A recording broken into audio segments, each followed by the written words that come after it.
Bro mango ஜூஸில் salt போட்டு ஒரு சின்ன பையனை கொடுங்க, அதுக்கே என்ன செஞ்சுட்டா போச்சு. இப்போ நம்ம ஃபஸ்ட்டு மேங்கோ ஜூஸ் தான் கடையிலேருந்து வாங்கிட்டு வந்தாச்சு.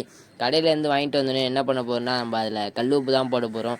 சரி, நீங்கள் சால்ட்டுன்னு சொன்னீங்க, நான் கல் உப்பு போடலான்ட்டு கல் உப்பு போட்டேன். கல் உப்பு தான் கொஞ்சம் எக்ஸ்ட்ரா இருக்கும், சரி எக்ஸ்ட்ரா பவராக இருக்கும்ன்ட்டு அதனால் கல் உப்பு போட்டாச்சு. கல் உப்பு போடும் போதே அந்த ஸ்மெல்லு ஒரு மாதிரி இருந்துச்சு. சரிடா எப்படா அந்த சின்ன பையன் குடிக்க போகிறான்னு நான் நினச்சின்னு இருந்தேன். சரிடா நம்ம சப்ஸ்கிரைபர் சொன்ன டாஸ்க்கு கம்ப்ளீட் பண்ணமேன்ட்டு எப்படி நல்லா அந்த சின்ன பையனுக்கு தான் கொடுக்க போகிறேன். இப்போ நம்ம போட்டு நல்லா மிக்ஸ் பண்ணிக்கலாம். மிக்ஸ் பண்ணோடனே கல் உப்புலாம் கீழே இருக்கிறதுலாம் கரைஞ்சிச்சு ஃபுல்லாக. இப்போ ரோட்டில் தான் தேடிக்கினே இருந்தோம், எந்த பையனுமே வரல. லாஸ்ட்டாக ஒரு பையன் வந்தான், சின்ன பையன். டேய் டேய் டேய் ஜூஸ் குடி. ஏய் குடுறா, அண்ணன் தான்டா குடுறா. சரி உங்க ஆசைக்கு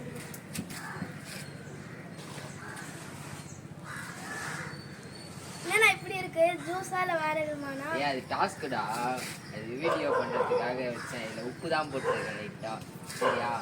இந்த ஒரு வீடியோ சரியா? Task completed. அடுத்த டாஸ்க் எனக்கு கமெண்ட்டாக சொல்லுங்கள். வீடியோ பிடிச்சா லைக் பண்ணுங்கள், ஷேர் பண்ணுங்கள், சப்ஸ்கிரைப் பண்ணுங்கள். Bye bye friends.